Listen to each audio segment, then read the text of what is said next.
Okay, I learned think some we are going live new right now. skills and oh, We're live. Okay, we are live. Thank you. And welcome, ladies. Again, it's beautiful to be on panel with you. And we are here with the Sacred You, or we are part of the Sacred You community where we're here to inspire and ignite your energy and raise your vibration. And we are going to talk about minding our own energy or vibration. And we have some questions to go through. However, before we do, I'm going to invite each lady just to spend 30 seconds on introducing themselves today, and then we can get stuck into our topic and see how we go from there. So, Sarah, would you like to introduce yourself, please? Yes, I'd love to. Thank you, Julie. My name is Sarah Lyons. Hello, everybody. I am the founder of the New Earth School for Healers, Coaches, and Mystics, and I assist spiritual entrepreneurs in business to scale their businesses, mostly through the energetic side. Yes, we work on strategy, but it's a lot of energy. That's why I'm here today to assist in the panel discussion and bring what I can to the table. So thank you for having me. Thank you. Thank you. Do you run a tribe yet, Sarah? No. No. Okay. Beverly, welcome. Thank you so much, Julie. Beverly Akhurst. I'm here in Vancouver, British Columbia, Canada. I have a company called Rhythm of Your Life, and it also integrates ocean breath yoga. So everything I do is from the foundation of yoga, and like what we think of it as in the West, as a bunch of poses and practices in a studio, I incorporate the whole of yoga, which has become coaching, facilitating wellness practices that embody the whole of life, whether it's the space you exist within, whether it's this space that you exist within, the thoughts, the food, all of it. It's time we learned the language of ourselves. The most beautiful language that we could learn in life is a language that we have very uniquely that is ours. So my goal in life is to make it the priority for everyone. I have my company. I also have been a co-founder of Meditation Demystified, which happens yearly in an online conference for anyone who thinks meditation is this big thing they have to figure out. It's to demystify it and let them all, whoever wants it, find a way for them to find meditation. So thank you. Thank you. Thank you, Beverly. Katerina. Oh, hi, I'm Katerina from South Australia. A certified life coach, EFT tapping. I do crystal light bed. I help you. I hold space for you so you can connect with your energetic self, the invisible world, your emotional and mental place, and help you to find your own answers to help you raise your frequency into more clarity and understanding about where you are in your life, and creating tools to help you to understand why things are happening around you as well. And I help my clients establish a quiet place within themselves so they can hear the whispers of their energy. And I am a psychotherapist, life coach, like I said, and I've been on my own ascension path since the age of 29 years old. So I offer my skills, my connections, help you to find that balance between the ego and the heart so you can have a lovely conversation to learn how to solve your everyday life. thank you. Beautiful. Thank you for having me. Thank you. Sue. Hey, Julie. It's so good to see everybody, and especially Julie and Beverly again. Everybody. I'm Sue Rumack. The whole world. Yeah. I'm Sue Rumack, and I am a life coach and empath trainer. a channeler, an author, all of those things. I've been a life coach for 16 years, and my coaching website is it's not Calm the Overwhelm, it is coaching services for calming the overwhelm. And the whole idea is that we have energy inside of us that speaks to us. We also take in energy from everybody all around us. And my job is to help my clients to manage all that energy, to teach you how, and to show you how to heal where you're broken and to protect yourselves using energy and vibration. So this conversation tonight is of particular interest to me. It's Calm the Overwhelm Coaching Services. And I know my links are going to be below. So thank you for having me. Thank you. And you know what I love, I'll introduce myself in a second, is that we're all here, we've all got our own businesses, our own modalities, and at the source, the core of it, we all desire the same thing, to raise the vibration of the world, to bring, better life to everything that is within this world and beyond. So thank you for being here.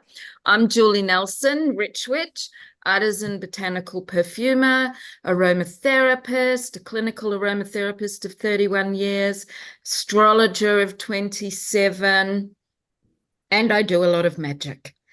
And so I'm here to help women rise unapologetically in their truth. I'm very much about matriarchy rising and bringing more balance to our world. So let's get stuck in. Our topic today, as I said, is minding our energy or vibration. To be magnetic and attract what we desire, it is important to mind our own energy. Energy becomes matter, and we all carry and exude energy. What we put out, we also attract. Our words, thoughts, feelings are our wand. This is nothing new. Scientists have been speaking of this for over a century. Ancient civilizations were highly attuned to the energy and everything around them, because they didn't have modern technology to distract them. And they lived by, the seasons, the sky, the sun, the moon, the earth, the water. So we actually have a lot to still learn about all of that. We are all energy, and energy is everything. So our first question: how do you know if your energy, I'm going to say energy instead of or vibration, but I'll just say energy, is in a high state or low state? What are the experiences that can occur in your life that will either raise your energy or lower it? So, Sarah, let's start with you. Beautiful. Okay.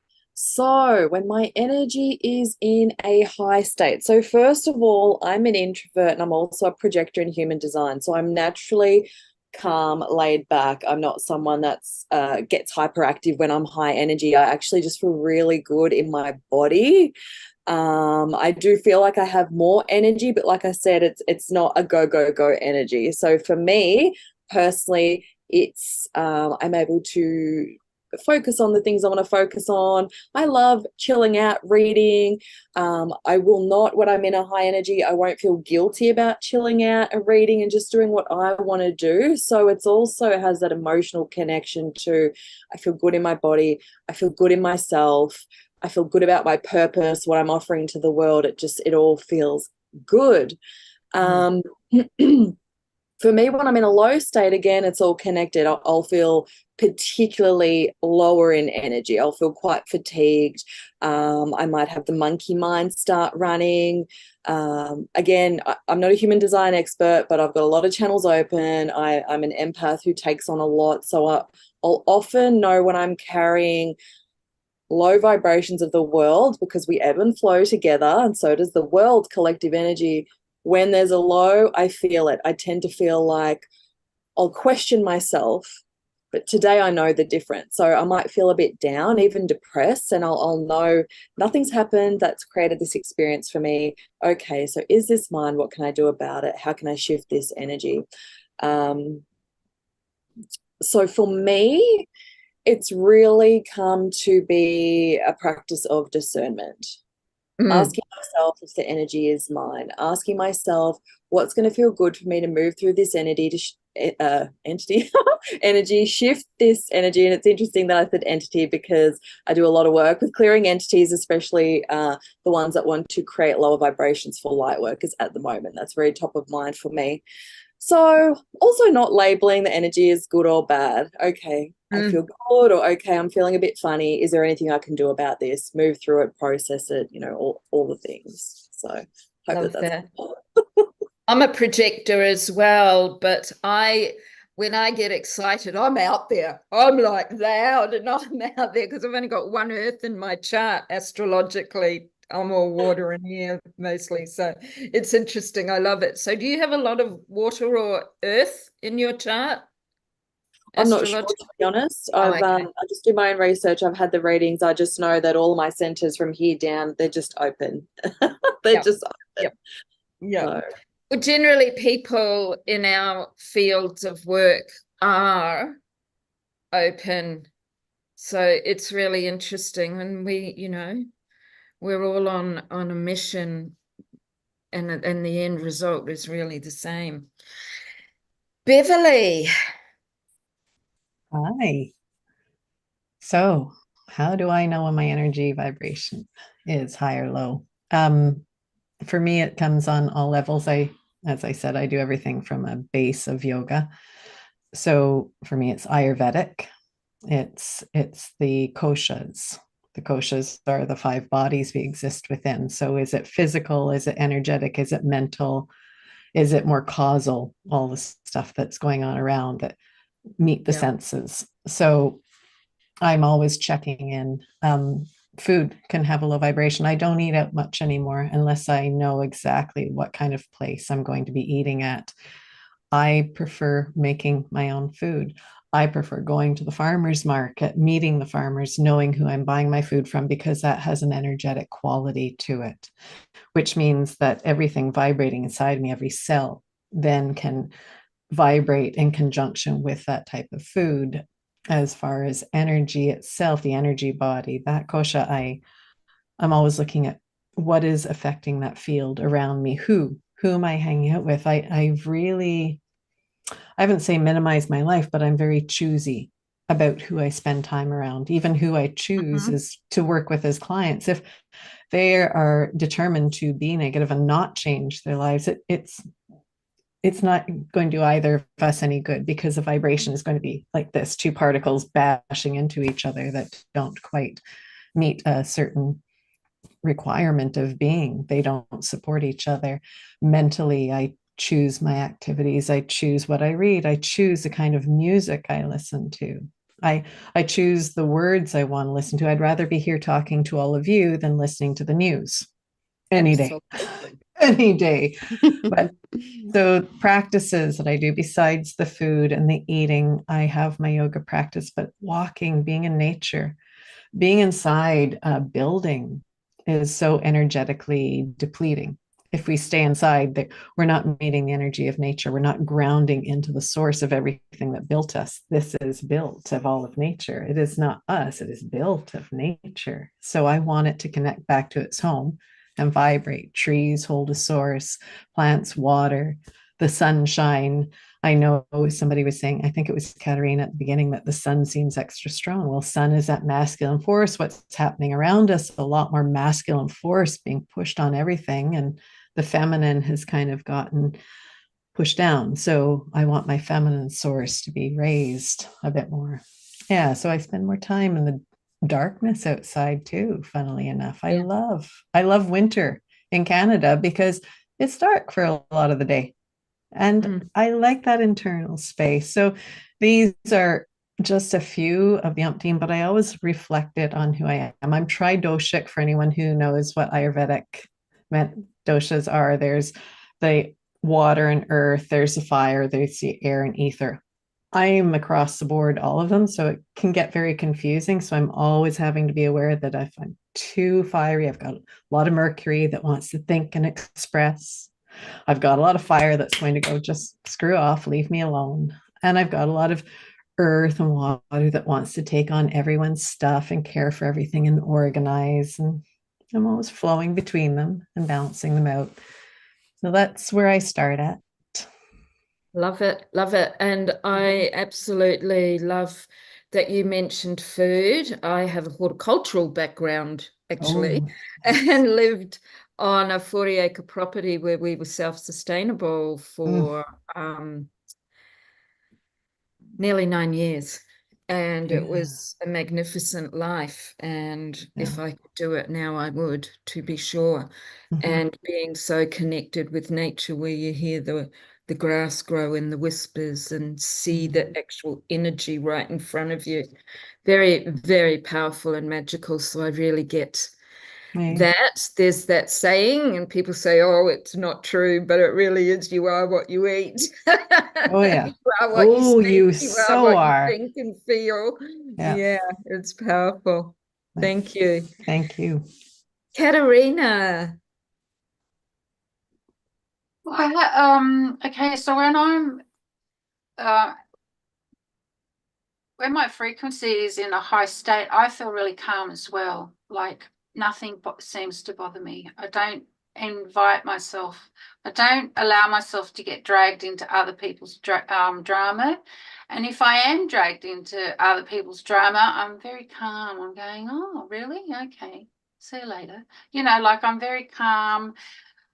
I don't feel bothered anymore because of all the work that I've done internally to get rid of the bothering. Like we always have to work within ourselves to find what's bothering us. So my high state of frequency is sitting in my backyard, because I have this large backyard, and I sit in the sun. So I sit in the sun and I meditate with the sun, and I tune into the energy around me, and I'm able to see faces and beings, and I'm connected galactically and all that type of stuff. So that's how I keep my vibration high.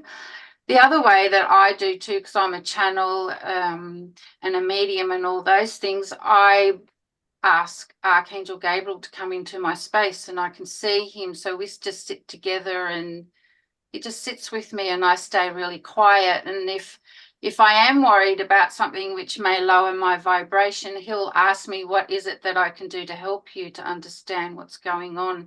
And then we have this beautiful conversation about all the things that I could do. So my celestial team encouraged me to look at what's bothering me and to look at what's lowering my vibration. The other thing too is I automatically go looking, because I also work with removing entities and dark entities and all that sort of stuff. So I always walk around my energetic house and go, okay, where's the hole, what's going on, and all this type of stuff. But to keep in a high vibration, I have a self-worth knowing that my team walks around my house now, and all I do is sit in my chair in the sun or outside with my coffee, and I just allow my team. And it's like you're sitting there and you just it's like you're like this, and everything around you is whirling around, but you trust that that my angelic cleaners are there, and they're just sweeping things away. Or most important is I just don't get dragged into other people's dramas anymore. That's how I keep my, but that's after years of, lots of Practice. work on my part. Yep. Right. Yeah.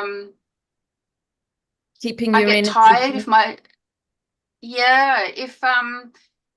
another way that I know is suddenly I get doubtful about myself, or suddenly I feel anxious about something, or suddenly I feel like I'm really restless and I'm looking for something or seeking something out. And so what I do then is just allow my spirit to lead me into what I have to do. So that's either laying under the crystal light bed, and so that gives me the opportunity to see clairvoyantly what is in my space, to show me what the false light is doing, or just quiet time. I love quiet time. In the evening, late at night, I sit in the dark and just sit in the dark, and I've become friends with the dark, you know, like my inner dark. And just allowing myself to hear the whisper of my higher self saying, it's all right, it's great, keep going, you know, that sort of thing, because it's how I help my clients. You know, as we all know, we're up and down with the waves, so I've learned to surf the wave instead of fighting it. Beautiful. Love it. And I like the dark too. I never use my lights. I'm always in candlelight. And I love going, just for anybody, if you're curious, we're coming into a dark moon. So it's a beautiful time to do inner reflection and connect with the self, you know, and sit in that beautiful shadow aspect of ourself, which is where we can receive so much. It's beautiful. So thank you, Katerina. It is beautiful. That's okay. Yeah. Can I just add though, what I do if you do have, you know, if you are worried, what I do is I sit with my ego and say, okay, what is it that we can do together to ease this tension that I'm feeling? What's that all about? So I start journaling and stuff. So that's another way. Yep, I agree. I will often sit with myself, and I am my magic and my healer, and I just go, okay, what are my next steps? What is it I need to know? What do I need to do now? And that, is how I do that. Sue, you need to unmute, beautiful lady. That's my trick. I want to thank everybody. Everything that you said feeds into everything that I'm going to say. So I'm going to be supporting what you said, and it's all a beautiful story. So the question is, how do I know when I'm in a high or a low state of vibration? And it's a physical sensation. Mm-hmm. You feel the electricity in your body changing state. And that electricity can go all tingly if you're in a high, or it's interesting though, because even if you're in a low state, depending what that state is and what triggered it, you can also go all tingly. So learning to read your body's energy, your electrical signals that your survival brain sends through your nervous system is one way to become very aware of what energetic state you're in, high or low. That's number one, reading your body sensations. Number two, as Sarah and Beverly and Katerina all said, the question is always, is it mine? Is the state that I'm reading mine? And to know the answer to that, you never go to your head, you always go to your heart. And this is what I teach my empaths. Our empath training is all about receiving energy, filtering that energy, choosing which to keep and what to send back, and how you recognize what's yours. So the reading of the body energy, the tingles, the pains, the expansions, expansions, contractions, I have to watch my hands on this, tells you what situation is around you, whether it's a high or a low vibration. And then the questions you ask, as everybody else has said, is it mine? And then you get your survival brain to come in and answer, what am I going to do about this? Because your body will tell you, is it or is it not? And those are the first steps of managing incoming and outgoing energy. Now, I look at the high and low vibration state almost like a moon phase. So we are going to feel the ebbs and flows of that energy, high and low state, moving through our days and our weeks. And for each person, depending on how you connect with the moon phases, your high and low energy states, your own, not those you pick up from other people, will have a pattern. And if you plot your pattern, of course, you're going to say, is it mine or not, before you decide whether or not it is. But when those patterns that you recognize, which are your own, if you plot them on some kind of a a little graph, or you write it down in a little journal. I was high today, I'm low today, I'm in between today, I'm some kind of in flux today, not quite sure. It will show you what your pattern is, so that after a month of tracking, after a second month of tracking, now you've got 2 months, you can see what your pattern is. And that becomes an expected. You know what to expect on different days or months of days, or weeks in a month. And so you can recognize the state that you're in and go, okay, so what is this all about? But if it's a natural flow, then you just go, oh, that's the flow. I'm going to be high for a couple of days, and then I'm going to be in the middle, and I might go low, but I might go high again. Plot your own energy and get familiar with it. So that you can plan your activities around your energy flow. You can plan your obligations around your energy flow. So that's probably enough to answer that question. I just need to see if there was anything else that, come on now, I'm looking for the question. And that's right. You've actually covered that and question too. Good.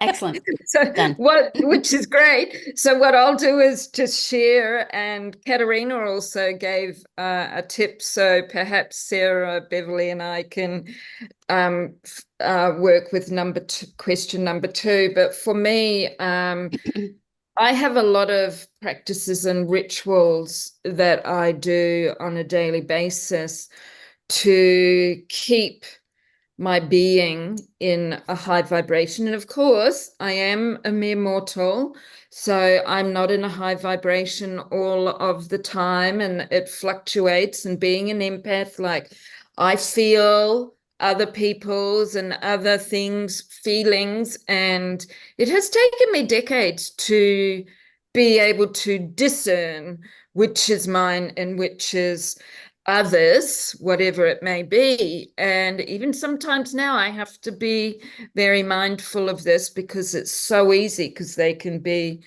intermingled. I know when I'm on a vibration, because I'm always very excited, and yes, I feel it in my body, but I feel it in my whole being, and my energy ripples out. And because we become very magnetic and attractive when we're in a high vibration. And I definitely know when I'm not. I have very strong water in my chart, for those of you that may know about astrology. So very deep feelings, very prone to sadness and depression, water people. And so being aware of that, then what I do is step into different archetypes of the elements and what their qualities are. So for number 2, why don't we just share, some of you have, but maybe for our audience, one practice that they can do on a daily basis.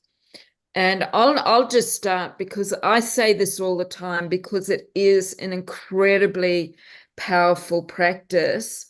And also tracking the moon, when Sue was talking about tracking and plotting, because the moon rules our feelings and emotions, our psychological, and the sun is more our physiological. If we track the moon, because she goes through the signs every 2.5 days, approximately, our emotions can fluctuate, and people often don't know why, but you can track it with the moon. And the thing that and because I work with the moon a lot, that's easy for me. I always know if the moon is in, a couple of particular signs, because it's like my personality changes. So my most powerful practice, which I highly recommend to everybody, is working with the power of scent. So I only use botanicals, naturals. So if you like to use essential oils, or you create your own perfumes, my biggest thing is where scent has a direct link to our limbic brain. And so if we inhale a scent and then we have an intention, it's anchored into the limbic brain, then we inhale that scent again. From then on, every time you smell that scent, it brings the intention to the forefront of our brain.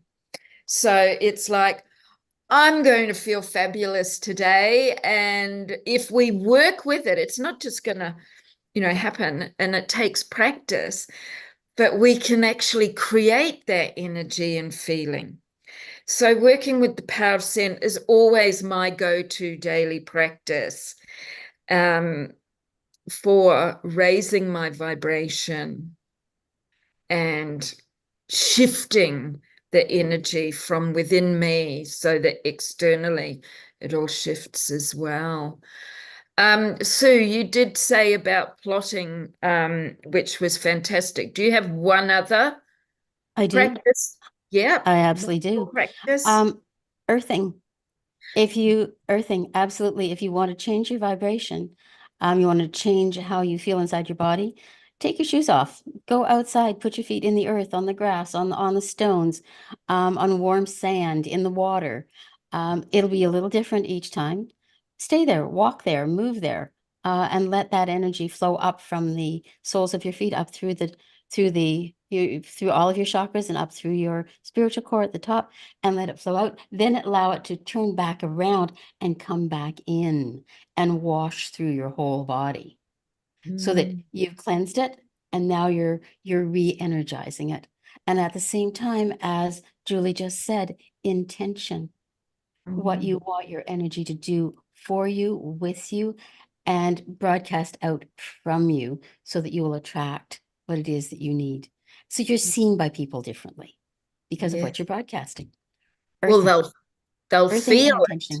They'll feel it. They'll absolutely. Feel it. That's what it is. They might not even be aware of it. You can walk through a room when you feel that confident and courage, and the eyes are upon you, or people just want to come and speak to you, and it's because that your energy is pulling them in. So when we're in that high vibration, we're attracting the right people. I love it.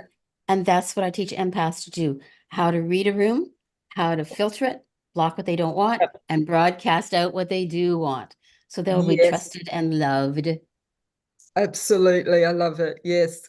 And Katerina mentioned, oh gosh, I've lost my train of thought now because I haven't got my pen and paper.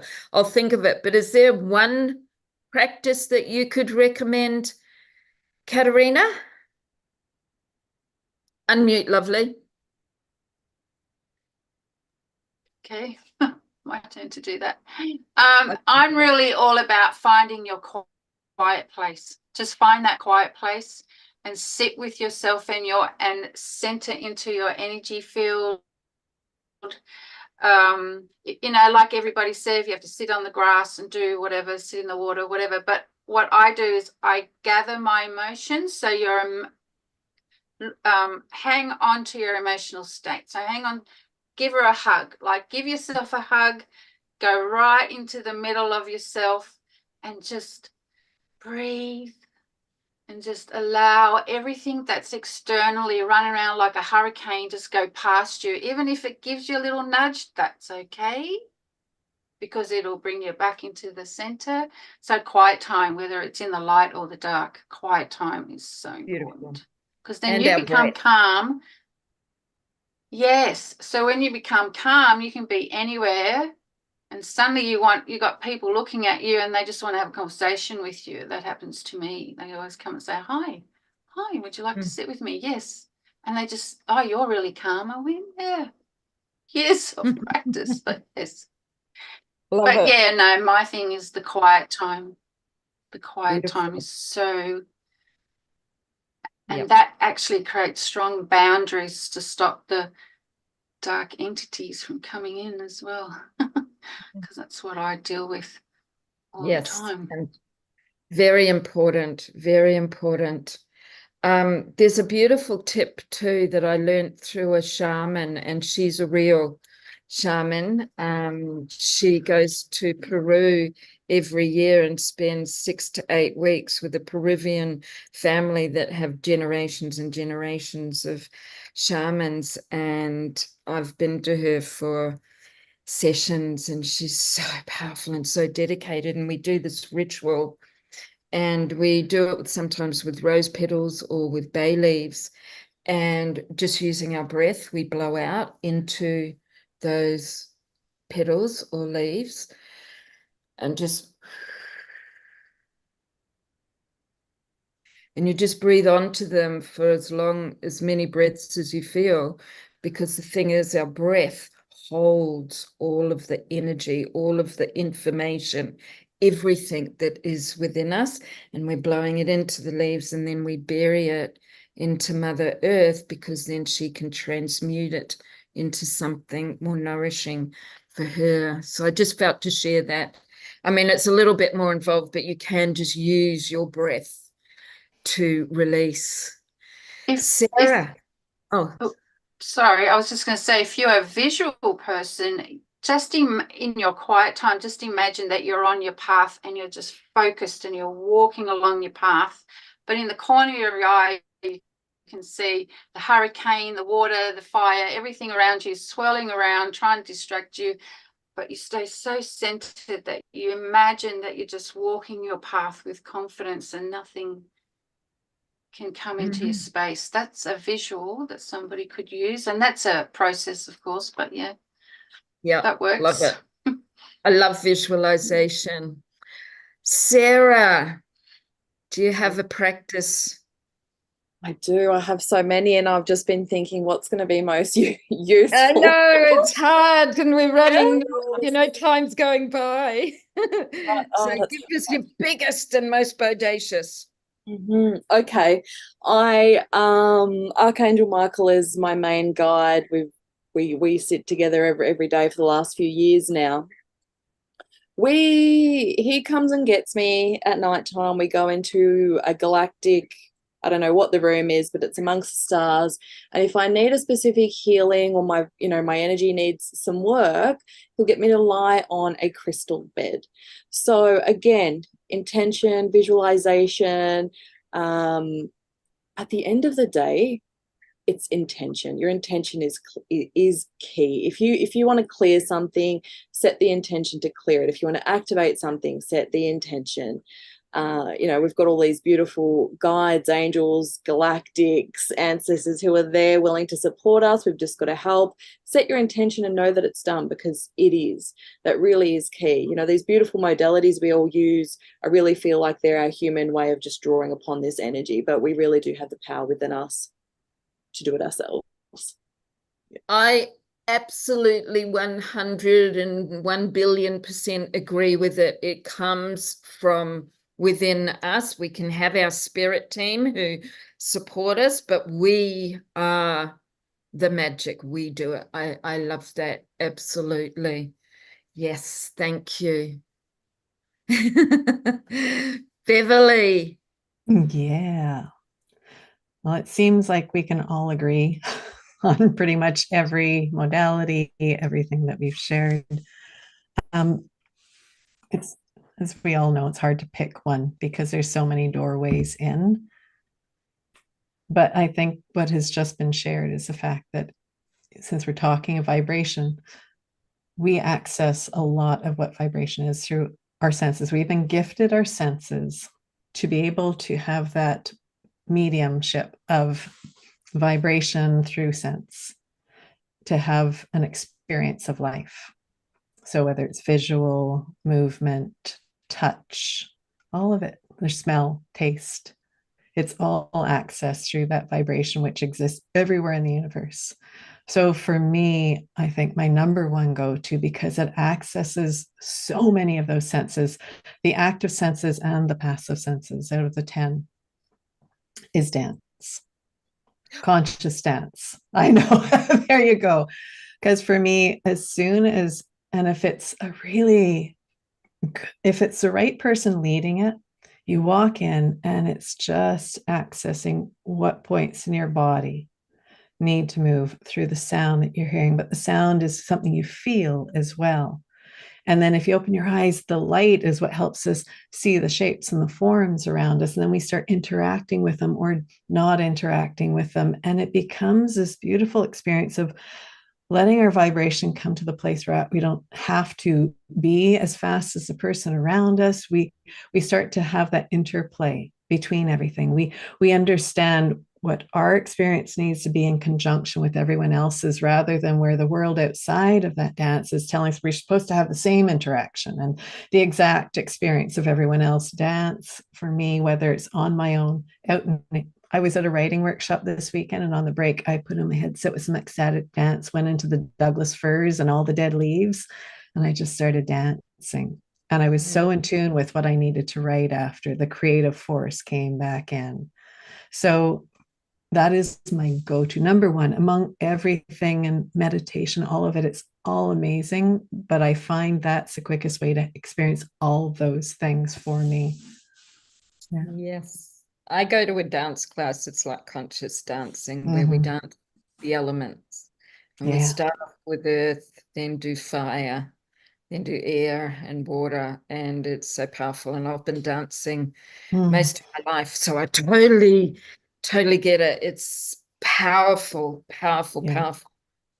Yeah, you feel like you're going to lift off. If sometimes I have to actually open my eyes because I feel like I'm going to lift off the ground and go somewhere else. I either lift off or go deep into the earth, but whatever was stuck is just it's released, and I reconnect with the air around me. I'm no longer limited by this. Yes, and it's also so good for our physiological body, you know, for health. Our lungs, our heart, our mind, nervous system, all of it. Yeah. It's a powerful practice, and you can just do it at home as well. So there are so many beautiful, I know we all have lots of different practices that we could share and could probably stay here for a long time. And I feel that we have kind of also covered a bit of question 3, where, you know, the ripple effect, how does it affect everything around us and beyond? Well, it raises other people's vibrations, and so it's very powerful. So what I thought, because I kind of feel like we've covered all of that, I need 5 minutes to close off the call. So we have about 10 minutes. Why don't we each just spend 2 minutes each and say whatever you feel like to say, or share whatever you feel like to share about being in a high vibration, how, you know, maybe the benefits of it, which we also just mentioned. Who would like to go first? Okay, thank you. I feel that there are benefits of both the high and the low vibration. And that when we're in high vibration, we're at our most positive, at our most incentivized, at our most excited and attracting at the same time. But when we go into that low state, it gives us an opportunity to observe ourselves, to observe people around us, to read what other people need. It isn't necessarily always about us. It's how we can communicate and help to raise the vibration of others. Now, when we're always in that high state, we are too busy spinning and broadcasting. But when we go into the low state, which is also part of our natural state, we have the opportunity to do the other work. If we're in the low state, we can see what we need and what we need to do, and ask the right questions, or ask some questions that'll lead us to regaining a higher state, answering some questions that have been with us perhaps for multiple generations. And that vibrational state allows us to go there, the lower state. It also gives us an opportunity to read what other people around us are feeling. Because when we're in the high state, we're broadcasting. We're not necessarily taking in as much from those around us. And so as a coach, an empath trainer, I value when people are in that low state, because it gives them an opportunity to learn more about themselves, where they need to change. And if I can tap in and be there with them, which I do, then I can help lead them through the questions that they've never been able to answer. And in the low state, they can reach that place. And then throughout the course of the excuse me, of the session, they will slowly, as they answer their questions, access their own guides, be led to the higher state. So they've gone through the transition from the low to the high. So for me, I find value in the low and the high. And I've learned how to use both. And for myself, to raise my own awareness of where I am in the world. That's my 2 minutes, I think. Thank you. Yeah, I'll just sort of go like that, just so that everybody that's fine. It's a turn. And I absolutely agree with you. It's all about balance. We have to have both. They can't exist without the other. We're not in balance. And through the lower state, in that transformation, we receive opportunities and limitless possibilities. Absolutely. Yeah. Beverly. Okay. I'm going to feed off of that in my own frame of reference. If you look at light, the light spectrum has different vibrations, whether it's, the white, the blues, the red lights. Well, all that light also is in conjunction with our chakras. Our root chakra is red, right? It's that lower vibration. It's very earthy. It's earthbound. And as Sue just said, we need all of it. And we have to be aware when we get stuck in any one. If you're lying in the sun, different wavelengths of light will reach into different parts of us. I believe there's a reason sometimes you're lying on the beach and you just feel like you're being wrapped in a warm embrace, because those deep red waves can move through tissues that the blue waves can't, and they can get to deeper parts of us. So when we allow ourselves different frequency of being, we connect with those different light waves. We can come into a relationship with different sound waves. And we do need those, as Sue pointed out, and I think we'll probably all be somewhere in that. We need all of it, but we have to be very aware. I need to be aware. I want the people I work with to be aware when you stay in one. We don't have light if there's only one way of being. We have no light, we have no life, right? Same with us. We are a fractal of that experience. If we don't have different ways, different vibrations of being, we have no life. So it behooves us to start to learn. I need to help people. We all need to help each other, ourselves, notice when we stay in one phase. Because if you look around the world, our health, the health of the planet, the anger, the softness, it all matches. So I will wind it up because I'm sure this theme will carry on somehow, some way. Thank you. Well, thank you. So Katerina, you've got 2 minutes. Okay, well, what I would like to offer is basically, if you want to learn all about your energy, you basically have to mind your own business, learn your tools, have your quiet time, and don't get dragged into other people's drama. This is how I speak, right? So don't misinterpret it, because every time I go to work on myself, Gabriel says to me, mind your own business, darling, and do this, or go and do this, or try this, or how about this, right? So yes, mind your own business and raise your frequency according to how you feel you can cope with your world. No, there's no right or wrong in all this, right? If you need help, you get help. But you have it all within you to understand yourself. And I'm going to say it again, mind your own business, so we can all create a higher frequency, so we can create more balance in the planet. Like, I don't want your stuff. Do you want your stuff? That's what I mean, right? Yes, I'm very colorful. But you know what I mean, right? If you really listen to your higher self, it'll tell you to mind your own business and get on with it. Yes. And then that way you can show others how you walk your talk, and then they'll go, oh, wow, how did you do that? Well, this is how I did it, right? And then you start that conversation. Love it. Just be your true self, right? You got to speak your truth. Yeah, absolutely. Absolutely. Unapologetically in my books. Yeah, no, don't. Sarah, I'm not apologizing. no, that's what I'm saying. Unapologetically. Absolutely. Sarah. Yes.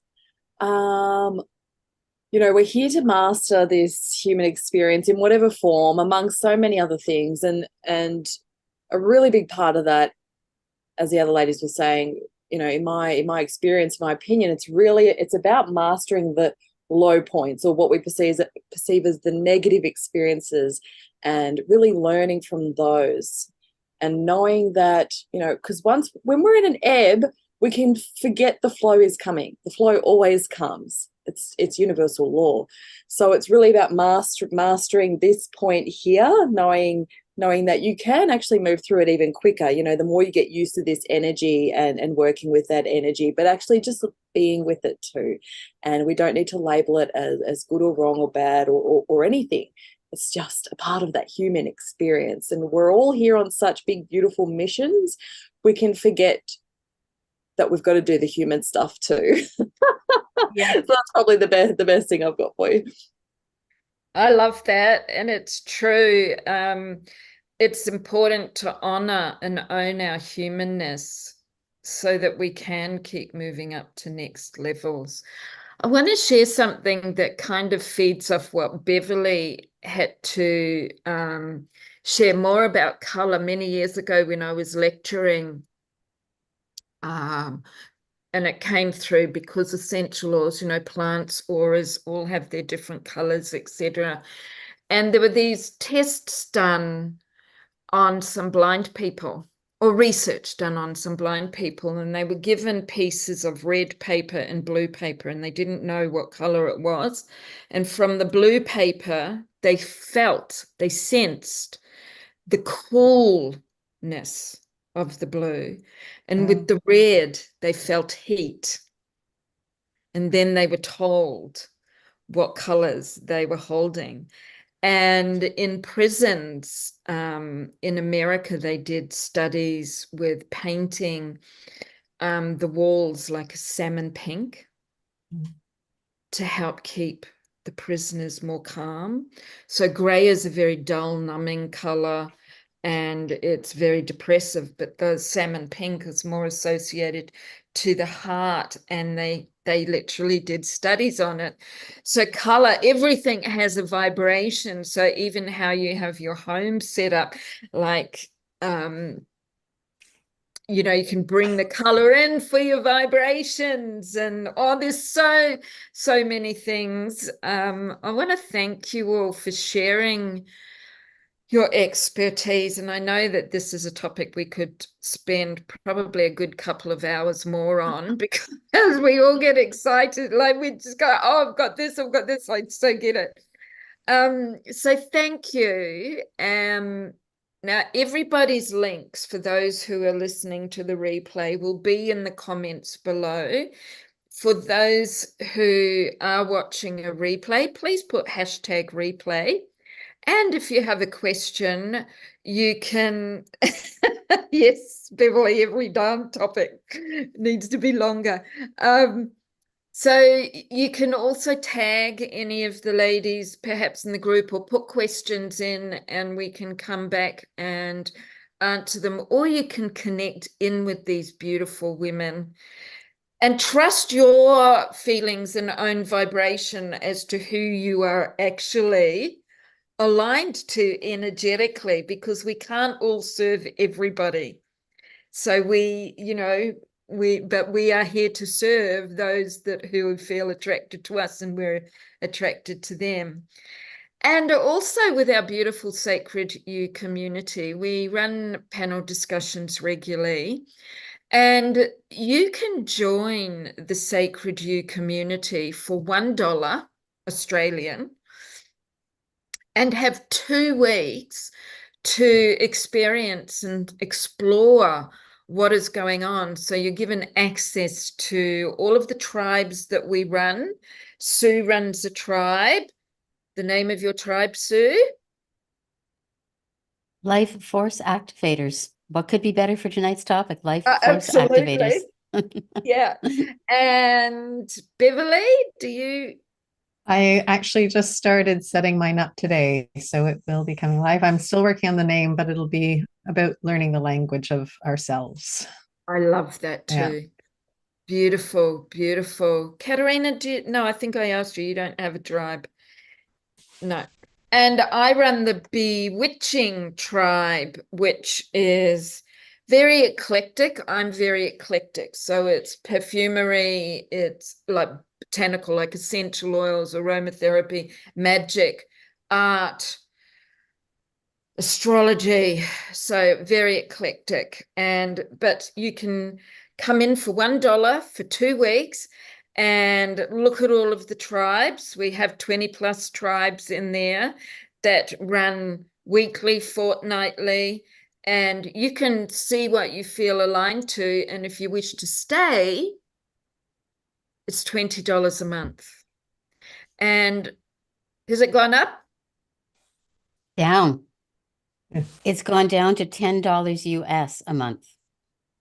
Well, that would be in That's Australia, that would 20. be 20. Is it Yeah. 20? Oh, Yeah. I'm so sorry. Yeah, I thought so. And I think, yeah, I would have, no, because our dollar here is much lower value than yours.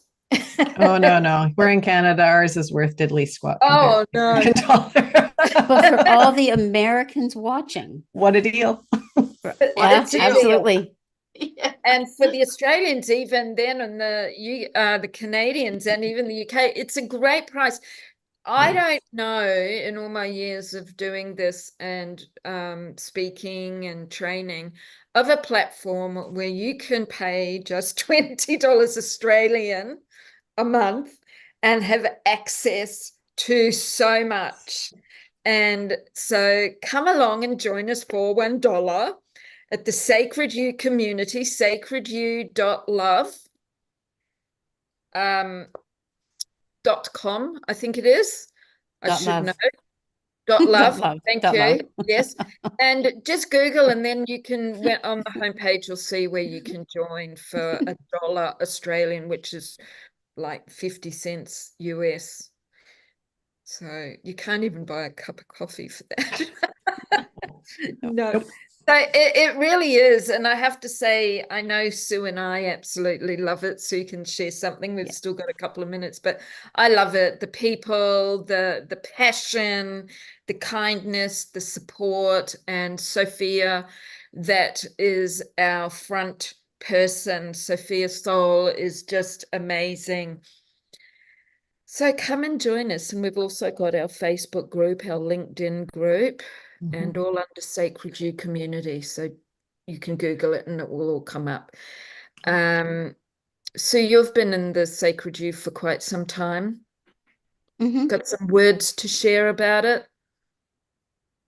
If you're looking for community and people that really care, and leaders that run interest groups that are called tribes, that meet weekly or bi-weekly, and you're looking for people who speak your language because you've never found them anywhere else, at least try it for $1. And if you don't like it, just go up to the corner thing where your profile is, access your account, and unsubscribe. That's all you have to do. It's easy peasy. Yeah. There's no contracts. There's no, it's fabulous. Anybody else for the last 30 seconds? I would just say the reason I'm going to start a tribe, I cannot believe what is offered. Like the quantity and quality of what is offered blows me away. What has been started here and the intent of it is beautiful. And look at the people that you get. That's it. It is. And there's a whole team behind us that are working diligently to keep it up. And we've got our beautiful Angel here that's doing all the background work for this today. So thank you, everybody. Again, our links and connection details are below. It's been an absolute pleasure. I want to spend more time with you all, myself, and we will see you again in the future, near future.